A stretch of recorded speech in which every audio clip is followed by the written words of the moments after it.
se llama espina ilíaca anterosuperior. Espina por una punta. Ilíaca porque está en el ilíaco. Anterior porque está en el borde anterior y en la parte superior de ese borde anterior. Debajo de esa espina hay otra espina. Se denomina espina ilíaca anteroinferior con la misma característica. El borde anterior en la parte inferior. Y la cresta ilíaca posteriormente termina en una saliente que se llama espina ilíaca posterior, debajo de la cual hay otra espina que se llama espina ilíaca posterior. En esa región podemos observar entonces que el ilíaco está arrugado en esa parte. Ahí se llama tuberosidad. Todo lo que se ha arrugado en un hueso, como está en el ilíaco se llama tuberosidad ilíaca. Debajo de la cual tenemos una canilla articular llamada aurícula o canilla articular para el sacro, que es la que articula con el sacro. Esa canilla articula aquí con el sacro, mira. Como tiene forma de oreja, se le llama aurícula, así de sencillo. Debajo de eso tenemos una gran entrada, que se llama escotadura ciática mayor. Por ahí pasa el nervio ciático de cada lado, que termina en el dedo gordo del pie. Una saliente llamada espina ciática y otra entrada menos pronunciada que la anterior, que se llama escotadura ciática menor. Toda esta región es la región ciática, ciática con C. Yo solamente digo no asiática porque no es de Asia, sino ciática porque es de la región ciática. Bien, nos vamos al pubis. La parte donde se ve el pubis, al otro pubis se llama sínfisis del pubis. Y la parte del isquio arrugada, la parte posterior, se llama tuberosidad isquiática o del isquio. Ahí es donde un tipo se debe sentar. Básicamente se sienta ahí sobre esa parte arrugada. Repetimos la cavidad del acetábulo y este agujero es el agujero obturador. Aquí en este hueso hay otros accidentes o reparos.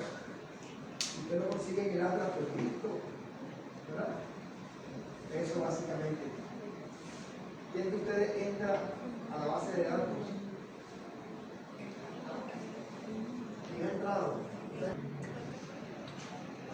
Y nos vamos entonces al muslo, un solo hueso, ¿verdad? Usted sabe si ese hueso efectivamente debe existir porque la cabeza, que es esa colocación, va medialmente, o sea, va para adentro. ¿Para qué? Para que pueda entrar, ¿es cierto?, a articularse con el acetábulo, ¿cierto? Igualmente, si usted va a la parte inferior del hueso, hay dos salientes, entre las dos salientes hay una fosa, algo que los separa, una cavidad. Eso va para atrás, entonces usted sabe por qué el hueso es derecho o es izquierdo. ¿Okay? Esa parte que sobresale es medial, se llama cabeza. ¿De qué? De fémur. Lateral a él está un surco denominado cuello anatómico del fémur. Medialmente a la cabeza hay una fosa, se llama así, fosita de la cabeza del fémur, también conocida como fosita del ligamento redondo. Resulta que el ligamento redondo sale de ahí y se incrusta profundamente aquí, en la cavidad esta, en el acetábulo, y le da fijación, o sea, lo fija ahí esa zona. Yo jocosamente digo, ¿verdad? Usted tiene una patada, usted tiene un balón y de pronto esa cadera se salió hasta allá, si no tuviera ese ligamento y otro músculo y otro cosa más alrededor. Entonces lo fija ahí para buscar que se salga. Aún así, a veces se puede salir. A veces toda esta zona de aquí se degenera, sobre todo los viejitos como yo, ¿cierto? Hay situaciones hormonales y antes del tiempo, una degeneración, y entonces, bueno, en correlación clínica vamos a hablar de eso.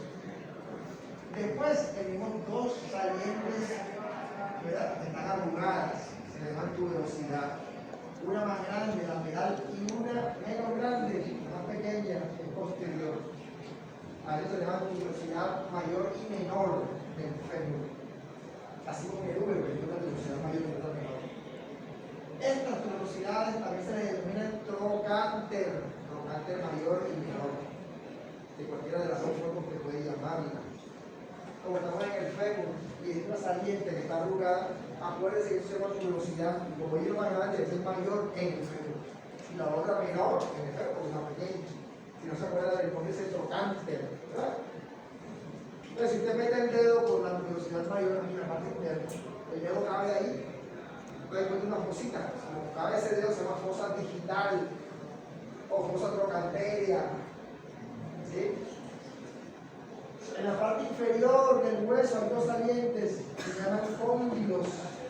Como hay dos, una más cerca de la línea media, una por fuera de la línea media, este será el cóndilo medial y el otro el cóndilo lateral, separados posteriormente por la fosa que está entre los dos cóndilos, que se llama fosa intercondílea.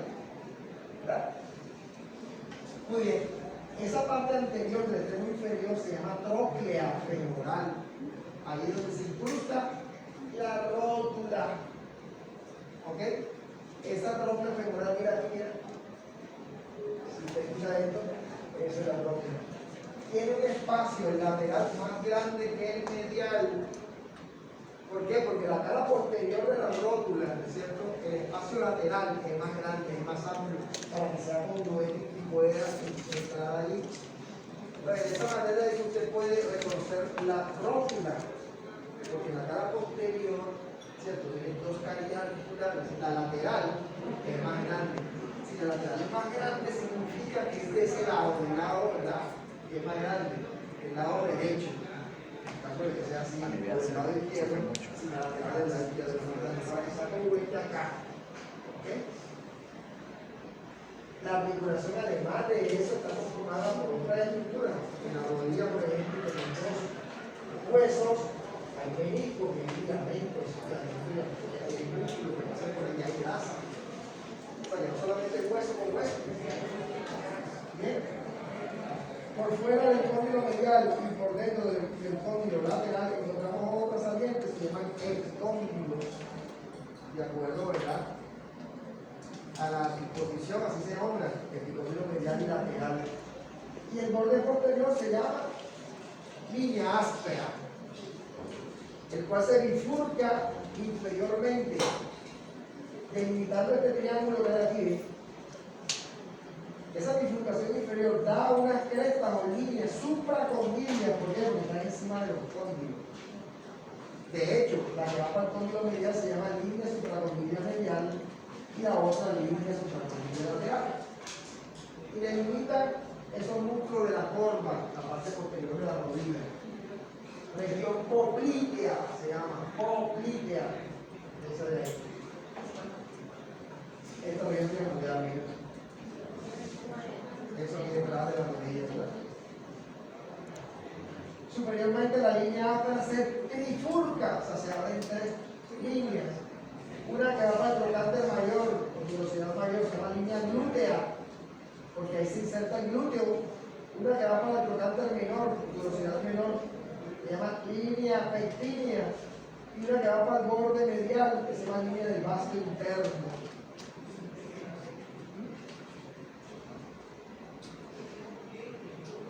En la pierna, el sitio que va extendido entre la rodilla y el pie, hay dos huesos. Uno medial, otro lateral. El medial más ancho, el lateral más delgado. Usted identifica la tibia y el peroné, ¿por qué? Tiene dos extremos, uno superior y inferior. El extremo superior de la tibia es más ancho que el extremo inferior. Pero en el extremo inferior hay una prolongación inferior que es medial. Ese es el condilo interno, que se llama maléolo. Como está en la tibia, maléolo tibial. ¿Ok? También tenemos en la tibia un borde en la parte anterior, que le decimos pomposamente la espinilla, es esta, ¿verdad? Ese borde ahí, eso no se lastima. Bien. El peroné, ¿cómo lo podemos identificar? Bueno, la parte superior tiene una saliente y una punta o vértice, más arriba. En la parte inferior hay una fosa. ¿Sí? ¿Dónde queda? Inferior, o sea, para abajo y para atrás. Esa fosita. ¿Okay? Bueno, esa fosa se llama fosa peronea porque está en el peroné, o fosa maleolar, ¿por qué? Porque este nudo lateral que tenemos aquí en la parte inferior del peroné se llama maleolo también como el de la tibia. Pero este como está en el peroné se llama maleolo peroné. También conocido como maleolo externo, porque está en la parte externa, tobillo interno, y maleolo interno el de la tibia. ¿Sí?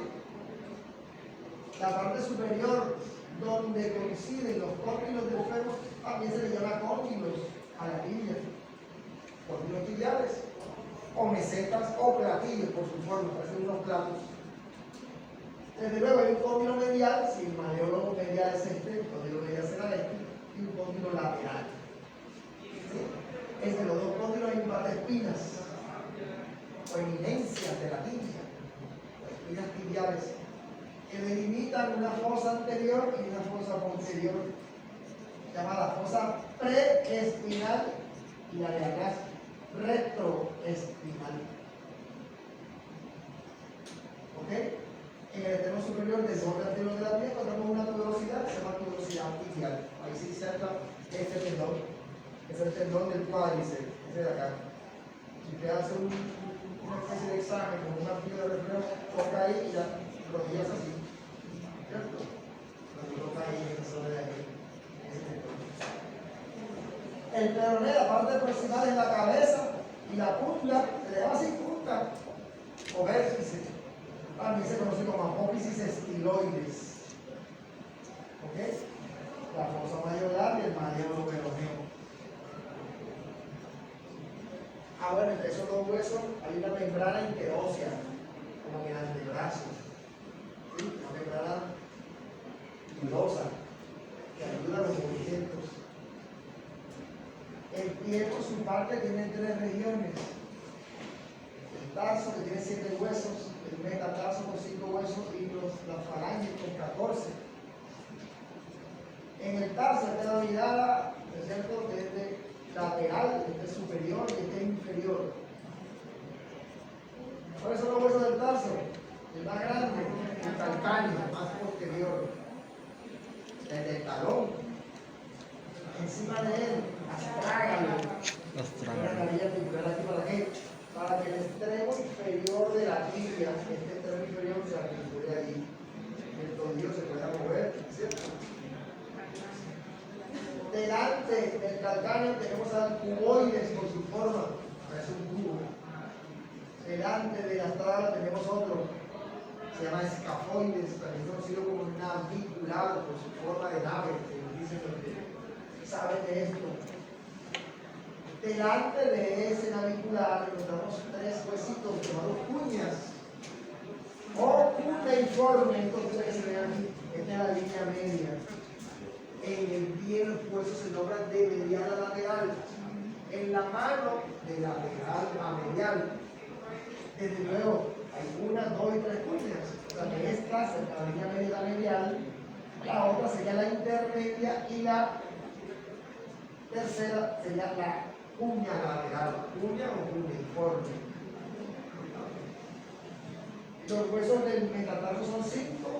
El primero es más grueso, más corto, perdón. Los otros 4 son más largos. Tienen una base proximal y una cabeza distal. Las falanges son 14.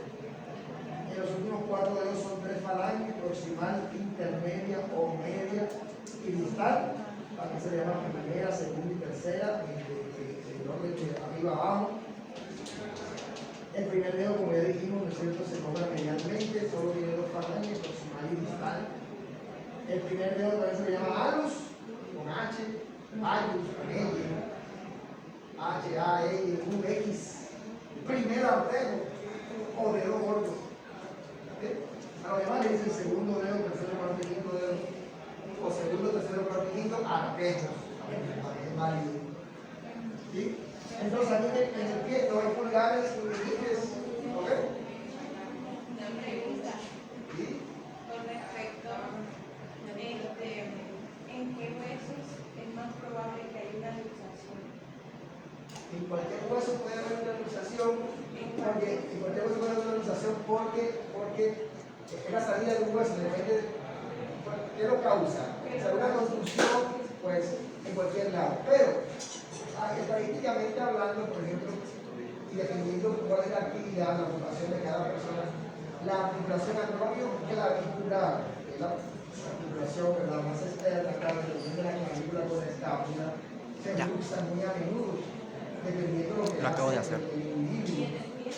En el pie, ¿no es cierto?, generalmente se puede luxar mucho más, ¿no es cierto?, el primer dedo en cualquiera de sus articulaciones. El que más se fractura, se rompe, es el quinto metatarsiano, ¿verdad?, por apoyo, por estrés, por carga, ¿no es cierto? Soporta esa carga y a veces se rompe solo, o a veces traumáticamente. Traumáticamente también pueden ocurrir lesiones a nivel de todo el tobillo. Todo esto está arropado por un montón de ligamentos, ¿sí?, de tendones que pasan por allí. Los huesos se unen a otro hueso, pues se une a través de otras cosas. Tienen unas cápsulas y están arropados por ligamentos, como digo yo, como en los corrales para las vacas, las guardan en las tablas. El corral tiene palos y el palo está unido a otro palo a través de alambre, generalmente alambre de púas. Pues el alambre ese que nos amarra a nosotros se llaman ligamentos. A veces se suele salir y causa, ¿no es cierto?, cuando se salen los huesos de luxaciones o cuando se distienden los ligamentos o se rompen, se llaman esguinces. Lo vamos a hablar cuando hablemos de correlación clínico-patológica, pero para adelantarlo. Generalmente son lesiones deportivas, pero cualquier persona puede padecer un esguince. Usted se baja aquí de la escalera y no lo quiera pisar mal, se le va el pie hacia adentro o hacia afuera, se alargan los ligamentos y se puede romper y se causa un esguince. ¿Cierto? Y así en cualquier articulación. ¿Ok? Bien. Muy bien. Bueno, chicos, el próximo miércoles en el laboratorio, los que fueron el viernes pasado, el miércoles,